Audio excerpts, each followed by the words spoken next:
Many years ago, I was lying in bed and I became aware of how bony I was getting. And I realized that I could count every rib. And I found myself filled with disgust and dread. And I found myself filled with a wave of terror.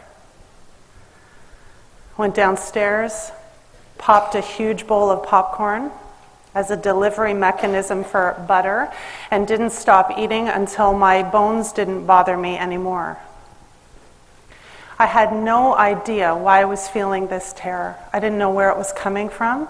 I tried to analyze it. I couldn't figure it out. It didn't land anywhere. It didn't make sense to me. But that fear was like a bag over my head that kidnapped me and was controlling my life. Every time I tried to lose a certain amount of weight, I would hit some kind of wall, and I would boomerang back to eating. Couldn't figure it out. A while later, I found myself stopped at a red light. It was a chilly November day like today, and I looked over at the street corner, and I saw a tall, thin woman standing there. And I had this overwhelming urge to jump out of my car and cover her up, wrap her up in whale blubber. I remember thinking, what is going on with me? I was chilled to my bones. And I felt like she must be freezing. I have to rescue her. I have to protect her. It was like this compulsive urge. And I heard myself say to myself, Lisa, hold on a minute. There's nothing wrong with her. She looks fine. Her teeth aren't chattering. What's going on with you? I had no idea what was going on with me. It didn't make sense to me. A while later, I was meeting a friend, and we were going for a walk. And we were walking along the waterfront in Kingston, and we were walking past these beautiful historic mansions. And I saw a woman come out of one of the homes, put a blue bin on the curb, and then go back in the home. And I heard myself in my head say, she can't be the owner of that house. And I said, why not? And part of me said, because she's thin. I said, well, what does being thin have to do with it? He says, well, you can't be thin and have power in the world. You can't be thin and own a house like that. And I remember being dumbfounded, because I didn't consciously believe that, but something deep inside me very passionately believed that. So I asked myself, well, what kind of woman could I accept being the owner of this house? And immediately in my mind, I saw an image of a large, solid woman with very commanding physical presence. And I heard my mind say to me, big is powerful. Whoa. I didn't believe that. Or did I? I wanted to get to the bottom of this pattern. I had an eating program. I was motivated. I had support to do this weight loss program, and I just couldn't break through. So I thought, okay, enough of this business, enough of this pattern. I need to go to core belief engineering to have a session to solve this. How many of you have ever heard of core belief engineering before? Anybody? A few hands. Okay. So core belief engineering is a technology that is created to identify, examine, and change subconscious belief systems at the root of our behavior. So the premise of core belief engineering is that our beliefs are the main drivers of our behavior. You know, and I don't know about you, but I tried to solve my behavior on the level of the behavior, didn't get anywhere. I tried to solve it on the level of my thinking, didn't get anywhere. Tried to solve it on the level of my emotions, my feelings, didn't get anywhere. So I had to look at what are the engines, what are the drivers causing me to think and feel the way I was thinking and feeling? What are the engines that were causing me, fueling me to behave the way I was behaving? So off I went to core belief engineering. In my session, I discovered that the origins of my fear were not mine. They were my father's. My father was taken from Poland when he was 16 and forced into a forced labor camp in Germany. My father never spoke about his experiences in World War II. My father became an alcoholic, and that's how he dealt with his issues. Never spoke about it. In my core belief engineering session, I was guided to communicate with a part of me holding this terror of my bones. And I found myself seeing out of my father's eyes. I found myself reading my father's energy subjectively stored inside me. You understand, I've never been to Poland. This happened before I was born. I was accessing this information in my subconscious mind. I saw the dirt floors of the barracks. I saw the exposed wooden walls. I saw the wooden bunk beds stacked 3 bunks high. And I learned in this process in which I was guided to communicate with the subconscious part of me that was holding all of this information.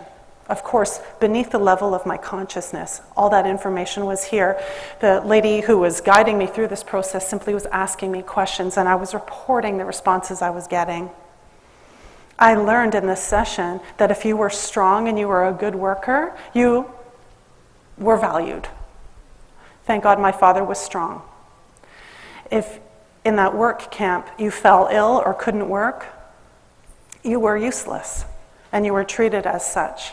And those precious resources, like food, were no longer available to you, and you were left to starve to death. So, reading my father's emotional and energetic experiences stored subconsciously inside me, I saw images of men lying in these bunk beds with rib cages, like bird cages, starving to death. This obviously had horrified my father. Not to mention, across the street, there was a concentration camp. These subjective downloads, this emotional and energetic download, came from my father to me. And I was choking on it, because it wasn't mine. These beliefs, these experiences weren't mine, yet they were inside me, and I was feeling the effects of them, and my mind was doing its best to protect me from them. This blew my mind.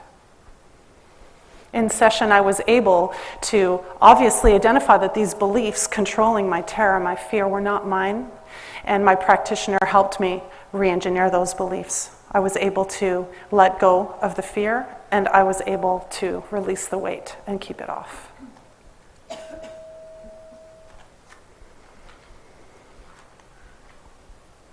Let me back up and talk about what is a core belief.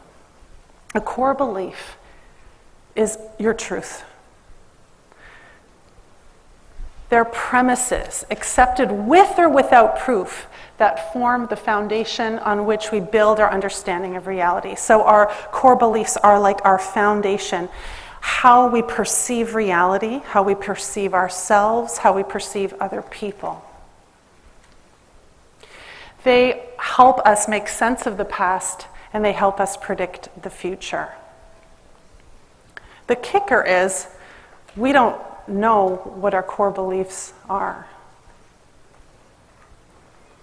Most of the time, when we're facing patterns, long-term patterns, though the beliefs fueling those patterns are the ones that were created before we were 6 years old, before we were conscious. Does that blow your mind? It blows my mind. Before we were conscious, as children, we formed beliefs, right? We made connections. We tried to explain reality to ourselves. We tried to make sense of the world and what was happening. So we made false connections. We said things to ourselves like, if mommy's mad, I must be bad. Now that's not true. But you can see that that would be the way a child might make sense of things. If this, then that thinking, black and white thinking, generalizations, oversimplifications, lies. These things become embedded in our minds as core beliefs. And they build on themselves as we move through our life. We find proof of these beliefs, and they build and build and build. They also create our self-fulfilling prophecies. So fear of abandonment is a classic self-fulfilling prophecy. You believe you will be abandoned, you feel that fear, and you act in ways in which you ultimately become abandoned. Maybe you push somebody away, maybe you don't receive love. Whatever it is, behaviors can be quite varied. Or maybe you have a partner who is not leaving you, but you can't accept that love because you believe you will ultimately be abandoned, so you're protecting yourself and you're reading and seeing into that person's behavior and actions. You're reading rejection into it. You're seeing rejection where it doesn't exist, but you have that overlay on top of it. So for you, it's true. And you end up feeling emotionally abandoned. Either way, our core beliefs have this way of creating these self-fulfilling prophecies. Is anybody with me on this? You get what yeah? Mm-hmm. Painful.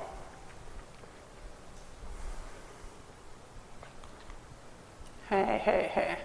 Not there yet. I want to tell you about Mike.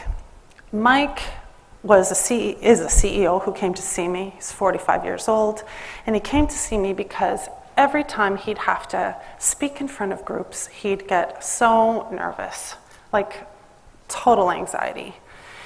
Mike was seeing a naturopath. He was doing the vitamins and the minerals. He was exercising. He was eating well. He was practicing mindfulness. He was meditating. He was exercising daily. Like, he was taking care of himself. And he said, Lisa, I just can't stop this anxiety. I can't get to the root of it. I don't know what it is. So in session, I guided Mike to dialogue with the part of him that was holding this anxiety, this fear of speaking. He could do okay one-on-one. It was just with groups. So in his session, we communicated with this part, and what did we find? We found a 4-year-old part of Mike who walked into his kindergarten classroom one day with his trusty Spider-Man lunchbox, and that thing spring-loaded open, and the lunch flew out everywhere, and the kids had a hysterical laughing fit about that. That was hysterical, right? It wasn't hysterical to Mike. Mike was devastated. He was ashamed. He was humiliated. And he just went, being in front of groups is not safe. Avoid groups at all costs. And that belief was formed at that time, crystallized in his mind, and had been repeating and repeating ever since, trying to protect him from ever being humiliated in front of a group again. I remember Mike's face. He opened his eyes and he said, Lisa, are you telling me that I formed a belief that I didn't even know I held in response to a situation that I don't even remember, and that's what's causing me today to be crippled in front of groups? And I said, yeah, that's what we're finding out. He's like, my God, why do these things not update? This is what I ask myself. Why, with all the knowledge we have, all this information, right? All the conscious awareness and insight that we're getting, these bloody things don't update. They stay entrenched in our minds. Why? Because well, first of all, I don't know why. I don't know why they don't update, and it's quite frustrating, and I wish they would. But they stay in these protective containers, like our faithful and protective soldiers, defending us and protecting us. So there Mike is, with a 4-year-old part of him trying to protect him from being embarrassed in front of groups, not realizing that he has panic attacks in front of groups, and a lot of the times the group meeting is delayed while he's in the bathroom having diarrhea. The part of him trying to protect him was not aware of the fact that he's 45 years old. The part of him thought he was still 4 years old in this horrendous experience in kindergarten. Parts of our mind and their belief systems they hold get held in these freeze frames or these time warps, and they just sit there in our minds, collecting evidence and proof for their existence, proving their validity. So I don't know why they get stuck and they keep sitting there repeating the same patterns over and over? I don't know why, but I do know that it is possible to communicate deep within the subconscious mind. It is possible to identify these beliefs, change them, so that the patterns that you're suffering from don't exist anymore. Because if we change at the root level, that tree growing out of that root system will change. So imagine having a belief system that says, I'm not good enough and I'm not worthy, and what that's producing. And changing that to, I am enough, I am worthy, and what that would produce instead. That is what I'm talking about re-engineering core beliefs. This is what I'm trained in. This is what I have been practicing with clients for, it will be 20 years in September.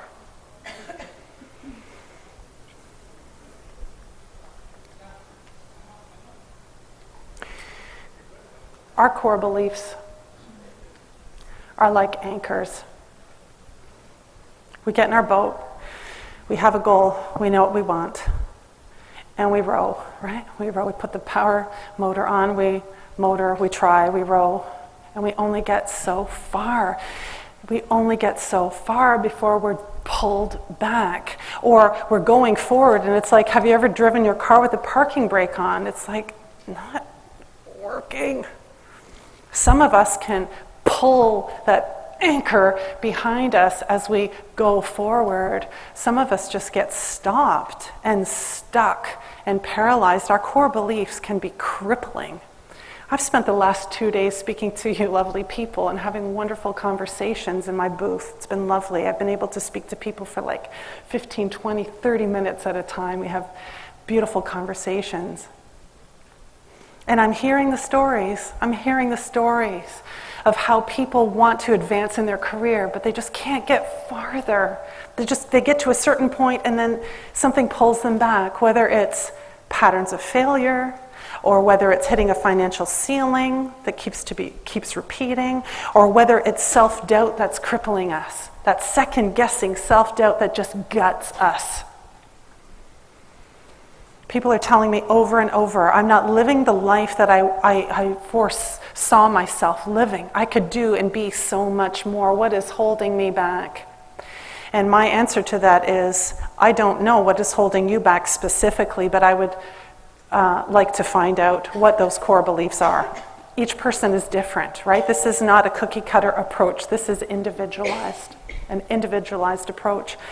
I should mention that core belief engineering is not a 50-minute hour. Core belief engineering is a day-long experience. I work with one person a day between 4 and 8 hours at a time.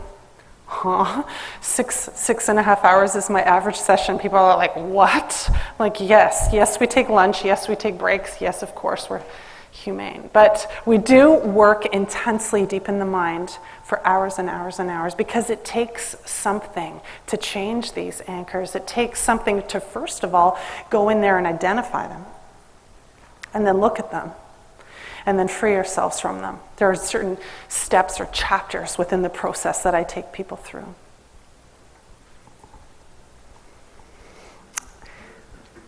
We don't have to stay stuck. If we recognize that our core beliefs are our anchors,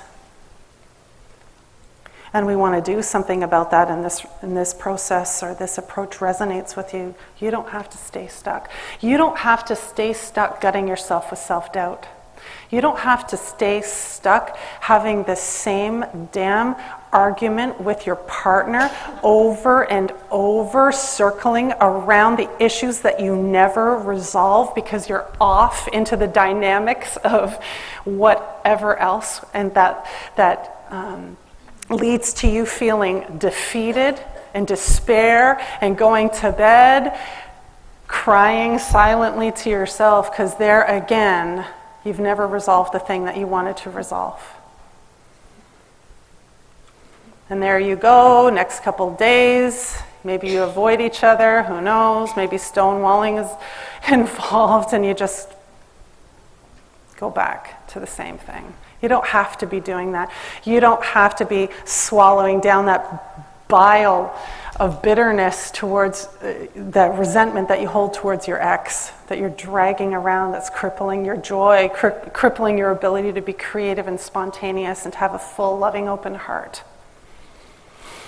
You don't have to continue suffering with chronic worry, anxiety, shame, that frog in your throat that's always there, of unresolved what?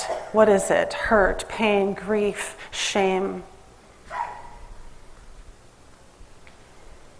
I could go on and on.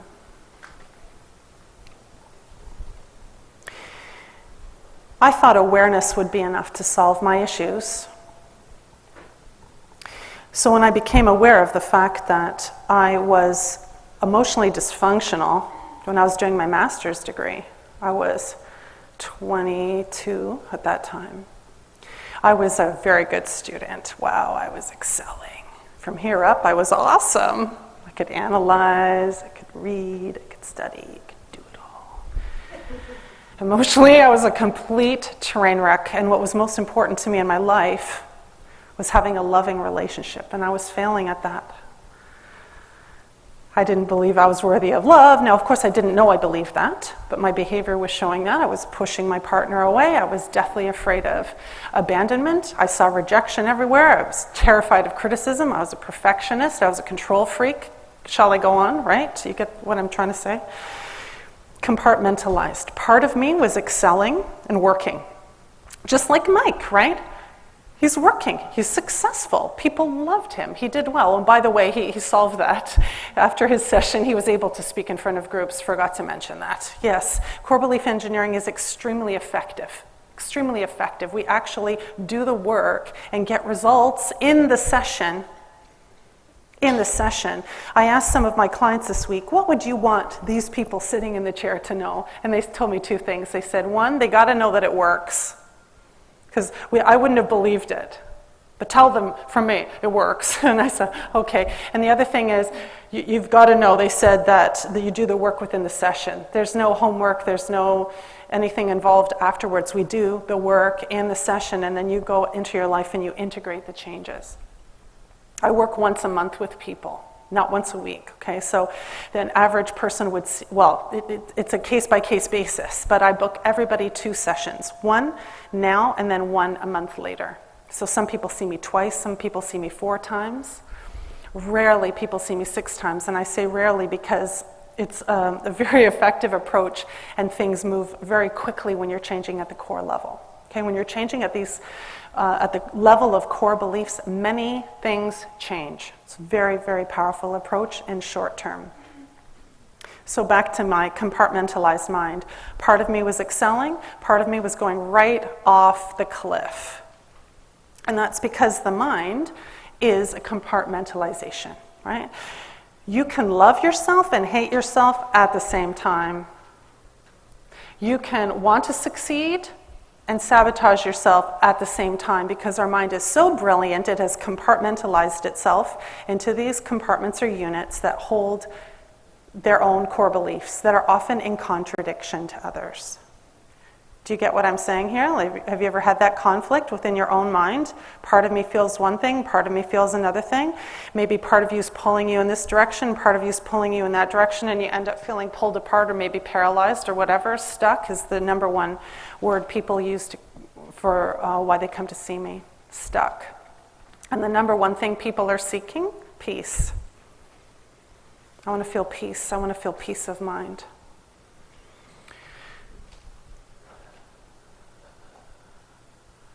I went to a regular therapist for a year. I did all sorts of things, techniques, modalities, journaling, I did vision boarding, you name it, I did it, right? I learned how to meditate, did all that stuff. And yes, it was beneficial and it helped me. And the therapy that I did was very helpful in illuminating my patterns, like teaching me to make connections and helping me understand why I was doing what I was doing. So I didn't know there were special issues that people growing up in an alcoholic home faced. I had no idea of adult children of alcoholics, ACOA. So if anybody in this room has grown up with one or both parents being addicted or alcoholic or addicted to any substance, please look into ACOA. You'll see yourself all over the pages. I had no idea that existed, so learned about that literature. Did it help me change my behavior? Didn't. So I remember getting really frustrated after a year of this and saying to myself, I can write a PhD on my issues, but that's not what I want. I want to change my behavior. I want to change my irrational reactions. So one day I was in Noah's health food store in downtown Toronto, and what did I pick up? An issue of Vitality magazine. Thank God for Vitality magazine. How many of you have been helped by Vitality magazine? I mean, yeah. I picked up Vitality and I opened it and I saw an ad by Lara Bracken, who was passed away a few years ago. I miss her. She became a dear friend of mine. Her ad said, "Are you sick and tired of repeating the same self-sabotaging and irrational reactions?" And I went, "Yes!" And I called her up and I said, "I need you." And I went in, and I was a hard nut to crack, right? I was impossible. I was really a tough client, and she took me on, and she stuck with me. And after my first session, my life changed. My first session was incredible. I grew up in an alcoholic home with a father with post-traumatic stress disorder, obviously, never dealt with. And my mother was wonderful and loving and kind and generous and codependent and victimized and stuck in a very unhealthy relationship with my father. And my mother was not very emotionally present. So even though she never physically, and my father never physically abandoned me, I felt emotionally abandoned. I felt emotionally very deprived and empty. I felt that I was carrying around this gaping hole or void inside me that couldn't be filled with anything, even cookies and brownies and popcorn. And when I went to Lara, she guided me through a session where I communicated with that part of me in charge of emotional deprivation. And I met that part of me for the first time. And I connected with that part of me, that little girl, for the first time. And I had never let anybody in until that moment. I let her in, she let me in, and that bond that was created between my conscious and subconscious self was the most profound experience I'd ever had. I think I cried for half an hour in that session. I said to Lara, I need a moment. And I cried with relief, I cried with sadness, I cried with joy, I cried with love for myself that I'd never been able to feel before. One of the most important things I want you to understand about this process of re-engineering beliefs, because all day people have been asking me, how? How do you do it? And they come marching up to my booth and they go, how? Well, how we do it is we communicate within the mind through talking. So I'm not a hypnotherapist. I've not been trained in hypnotherapy. This work is done consciously, and it's a guided dialogue, a question and answer process that I guide people through. Are you giving me a cue? Are you giving me no? Okay. I thought you were counting me down. It's a dialogue that I guide people through between their conscious and subconscious minds. So the person asks questions inside their mind in a very focused way, and they simply report the answers that come from their subconscious mind. So the subconscious communicates through thoughts, through words, through feelings, through body sensations, through images, movies, and through memories that spontaneously surface. So our core beliefs are formed in relation to specific incidents. Now, some of you might be thinking, well, I wasn't beaten to a pulp as a child. I don't have any core beliefs to work on. We don't have to be beaten to a pulp or sexually abused to have formed negative core beliefs that are anchoring us to shore when we want to be sailing the 7 seas. Our core beliefs can be formed when our Spider-Man lunchbox springs open and we're embarrassed. So memories will spontaneously surface in a session. Memories that the person doesn't consciously remember, but they can feel viscerally in their body. This is real. So I want you to understand that this process is not a guided visualization. It's not a mental exercise. That doesn't go deep enough.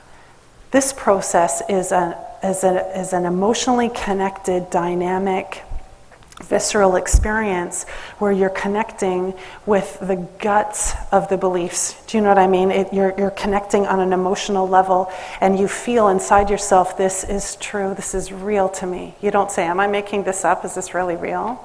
You can feel the realness of it. You can feel the validity and the truth of it. Even if you haven't known that you had this memory. So beliefs are connected to memories, and those memories come up in a session. So I talked to Mike's 4-year-old self. I talked to that little boy, and I had Mike talk to that little boy and go in there and help him and resolve any kind of pain that he was feeling, resolve that shame and that embarrassment, right? If there's trauma in the mind, we go in and we resolve that trauma.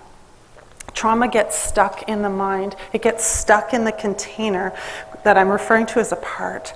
And that trauma is live.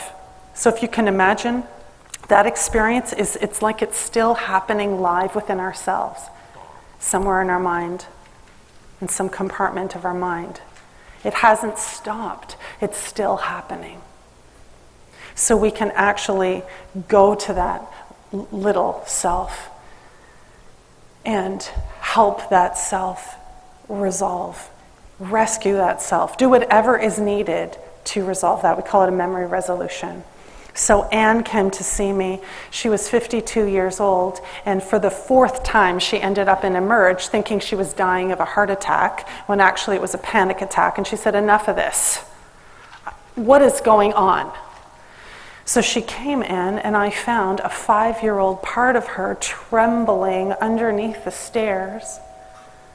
Well, it's gross down there. It was dark, and there's spiders, and it was one of those icky, basement stairs, and she's trembling under there, waiting for her father to come home. And her father was scary and big and mean and abusive.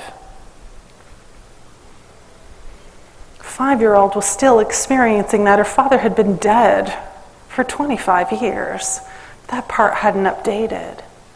How did it get triggered? Her granddaughter turned 5. That was enough to trigger this 5-year-old in her. She looked at her granddaughter. She loved her granddaughter, and then she subconsciously, right, made that connection. She didn't know that was happening. Once we resolved that, the panic attack stopped. This is what I'm talking about, real transformational change. People come in with an issue and they leave with it resolved. I realized the other day when I was talking to people that most people don't believe that real change is possible because they've never experienced it. I experience it all the time in my practice. Like, for me, it's just normal, right? Like pass the salt. But for most people, when you haven't experienced that type of transformational change, it's almost like we don't believe it can happen. We believe that we can make tweaks, but not these profound shifts in our what seems to be hardwired reactions. We can make shifts in these areas. It is absolutely possible. One of the reasons core belief engineering is so effective is what we do after we identify, examine the beliefs. Okay, that's one thing. We then want to bring the person back to themselves, where a lot of our beliefs, if not most of them, that are negative, our belief systems have been absorbed, inherited, downloaded, learned from other people, right? And this is not to blame other people. This is just, it's normal. We learn our life views. We learn our perception of reality from our caregivers, from our teachers, from our siblings, from our parents, from our grandparents. Some of us have to be faced with dealing with downloaded generational stuff, and I see this happen all the time. Belief systems and behaviors that get passed through families, right? Anxiety, depression, obesity, eating issues, obsessive compulsive issues, control issues, anger issues. How is it that family members, sister, grandmother, great-grandmother, mother, kid, they all have the same thing? In core belief engineering, we call it kitchen table genetics. The belief systems passed through conversation, through upbringing, through conditioning. We have to identify how much of the beliefs actually have been absorbed from other people and how many are ours. And it's possible to detoxify the subconscious mind of negative limiting beliefs. It is. It is. We can actually detoxify the subconscious mind of belief systems that are no longer serving you. And that's great. That feels really good, and it feels like a huge release. But the best part is a part that's almost indescribable. I'm going to try. The best part is when we take the subconscious part that we're working with, and I guide my client backwards in time in their subjective memory to before the original negative belief was formed. So before they ever learned to believe I'm not lovable, before they learned to believe I'm not good enough, I don't deserve to exist, there is a time before that. Of course you don't remember this time, right? This could be early childhood. This could be at birth. This could be at conception. This could be in the womb. This could be before conception. This might sound woo-woo to you, but the subconscious mind has no concept of time. Time is a man-made construct. I can look at belief systems all the way back in time. I can look at belief systems in the future. It's amazing what the subconscious mind can do.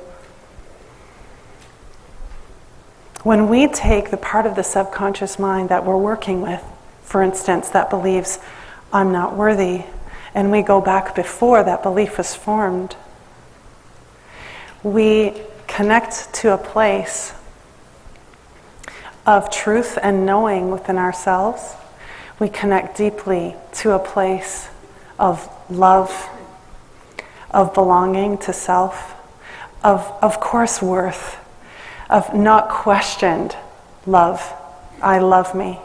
I trust me. I belong to me. My life is for me. There's no concept of being deserving. That implies a comparison. Back in this state, which we would call our true essence, our core self, whatever you want to call it, our spiritual self. What are we doing here? We're connecting to that higher self, to the divinity within ourselves, that exists within ourselves. It exists within all of us. Some of us tap it occasionally when we're sitting in meditation. Some of us tap it when we're in yoga or whatever we're doing, or we have that spiritual experience when we're walking through nature. But we're able to tap that in this process so that that state in which you know you are lovable and you know you are enough and you know that being is enough, just being, that is the new foundation or the new base of your belief system. And I use that base to transform all the old stuff. So that base transforms, I'm not good enough. That connection to self and that knowing changed my life more than I can describe. Before that session, I was feeling empty and gutted and emotionally deprived, and I didn't know it, but I felt like I was walking on thin ice all the time. After that session, I felt like I was walking on miles of cement underneath me. I felt solid, like I didn't even know was possible. I felt centered, I felt whole. I felt connected to myself for the first time in my life, and I mean profoundly connected to the core of myself. I was no longer able to be abandoned. I was no longer able to feel that abandonment because that hole was filled. So yes, I could be rejected. Yes, I could be criticized. Yes, I could even be left by a boyfriend. But I never felt that feeling of abandonment again.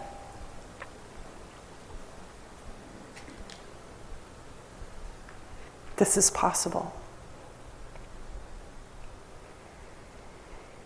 How am I for time? I don't wear a watch. Does anybody wear a watch in here? 2 minutes. Wow. Oh, look at this. Oh, I don't even know what this is.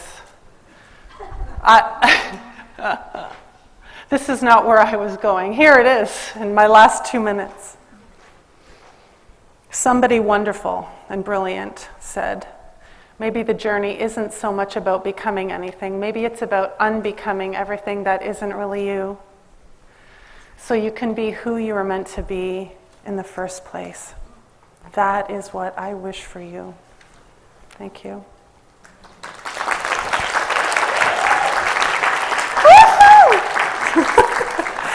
So, is that 2 minutes for, is my time up, like 45 minutes, or do I have time for questions now?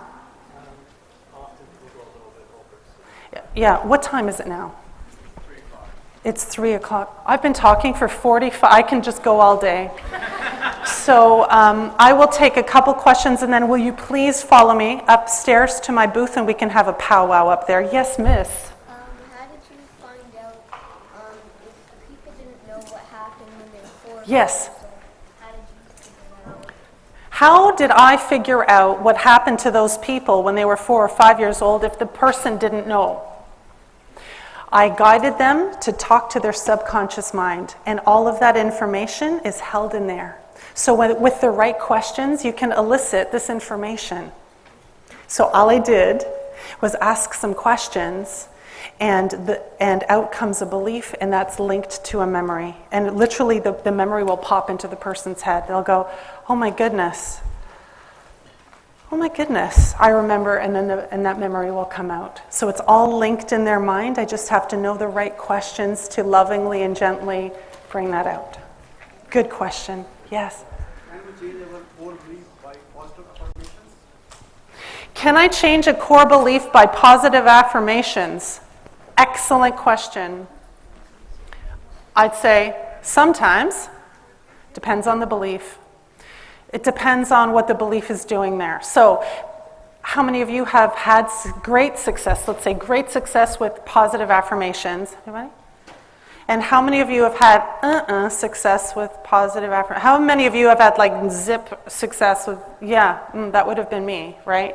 So, if you can repeat a positive affirmation and you have enough support subconsciously, like the soil is enough for that seed to plant in there, you're off to the races. That's great. Sometimes what happens is we say a positive affirmation and it just lands on cement, right? There's nothing to implant it. And sometimes my experience was I would say a positive affirmation and my actual behavior would get worse.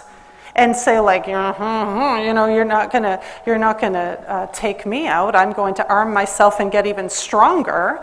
So that's then triggering a part of the mind that's very protective, saying, I don't think so, because that's not safe. Like for instance, what's a positive affirmation? Like, love flows to me easily. Well, if you believe that love is pain, right, or that love is going to lead you to abandonment and heartache, that's not safe.